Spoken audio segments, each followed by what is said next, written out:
Hi అండి అందరికీ. మేమైతే చిన్న ఫంక్షన్ ఉందని చెప్పి బెంగుళూరుకెళ్ళాము. బెంగుళూరు వెళ్తూ మధ్యలో ఒక చిన్న బ్రేక్ తీసుకున్నామని చెప్తే అక్కడ కేఎఫ్‌సీ కనిపించింది. కేఎఫ్‌సీ దగ్గరకైతే వెళ్ళాము. సో, అక్కడ చుట్టూ ఉన్న అట్మాస్ఫియర్‌ని చిన్న వీడియో తీశాననమాట. సో, కేఎఫ్‌సీ లోపలికెళ్ళిపోయాము. అది మధ్యాహ్నం అయింది. సో, మార్నింగ్ సరిగ్గా బ్రేక్‌ఫాస్ట్ చేయలేదని చెప్పేసి మధ్యాహ్నం ఇంక ఒకేసారి లంచ్ చేద్దాంలే అనేసి లంచ్ చేస్తున్నాము. లంచ్‌కి మేము నూడిల్స్ తీసుకున్నాము. సో, నూడిల్స్ తింటూ ఉండంగా సరే నాకు తినడానికి రావట్లేదు. అది స్పూన్‌కి రావట్లేదు ఎంత ట్రై చేసినా కూడా. సో, మా హస్బెండ్ ఉంటున్నారు. అది అలా కాదమ్మా తింటాము. దానికి ఒక పద్ధతి ఉంది అని చెప్పేసి చూయించాడు. అలా స్పూన్‌ని రోల్ చేస్తే నూడిల్స్ ఆ స్పూన్‌కి రోల్ అవుతది. సో, అలా మనము తినాలి. అదిగోండి అలా తినాలి అనమాట. ఇవన్నీ చిన్న చిన్న విషయాలే, చిన్న చిన్న టిప్సే. ఇవి కూడా మనం తెలుసుకోవాలి. ఈ చిన్న చిన్న విషయాలు కూడా నాకు తెలీదు. మా హస్బెండ్ పక్క నుంచి అన్నీ చెప్తూ ఉంటాడు.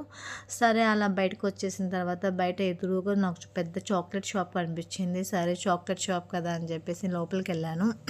మా పిల్లలకి తీసుకుందాము అని చెప్పేసి లోపల అడుగు పెట్టంగానే చాలా ఫ్లేవర్స్ కనిపించాయి. చాలా వెరైటీస్ కనిపించాయి. సో, అన్నీ అన్నీ చూసేసాను. తర్వాత ఓన్లీ చాక్లెట్సే కాదండి, దాంట్లో చాలా ఫ్లేవర్స్ ఉన్నాయి. ఆల్మండ్ అని చెప్పి, వాల్నట్ అని చెప్పి, కోకోనట్ అని చెప్పి, క్రేన్బెర్రీ చాలా వెరైటీస్ ఉన్నాయి. ప్లస్ అన్నీ హెల్తీ చాక్లెట్స్ అని చెప్పాలి. సో, నేను అన్నీ చూస్తూ ఉన్నాను ఏవి తీసుకోవాలి అని చెప్పేసి, ఏది హెల్త్‌కి మంచిది అనేసి. మామూలుగా మన పిల్లలకి మనము వాల్నట్స్, బాదము అలా ఇస్తే తినరు కదా. ఇలా చాక్లెట్స్ రూపంగా ఇస్తే వాళ్ళు ఎంజాయ్ చేస్తూ తింటారు. సో, నేను మా పిల్లల కోసం అని చెప్పేసి కొన్ని ఫ్లేవర్స్ తీసుకున్నాను. సో, ఇవైతే తీసుకున్నాను. మళ్ళీ వాళ్ళు చెప్తే ఒకే రోజు మొత్తం తినేస్తారని చెప్పి నేను దాచిపెట్టాను. ఇంట్లో దాచిపెట్టి రోజు ఒక్కొక్కటి అన్నట్టుగా వాళ్ళకి ఇచ్చాను. చాలా బాగుంది మమ్మీ, ఎక్కడ తెచ్చావు మమ్మీ, ఎక్కడ తెచ్చావు మమ్మీ అని అడిగారు.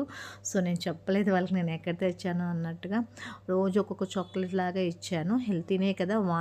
వాల్నట్స్ మామూలుగా ఇస్తే తినరు, చేదుగా ఉంటుంది కదా. కానీ వాల్నట్ చాక్లెట్ ఒకటి తీసుకున్నాను, అది ఇచ్చాను. బాగుందని చెప్పేసి బాగా తిన్నారు. సో, ఫ్రిడ్జ్లో పెడతాం కదా మామూలుగా చాక్లెట్స్, నేను ఫ్రిడ్జ్లో పెట్టలేదు, బయట పెట్టాను. బాగా ఎంజాయ్ చేసి తిన్నారు. రోజు కొంచెం కొంచెం ఇచ్చాను.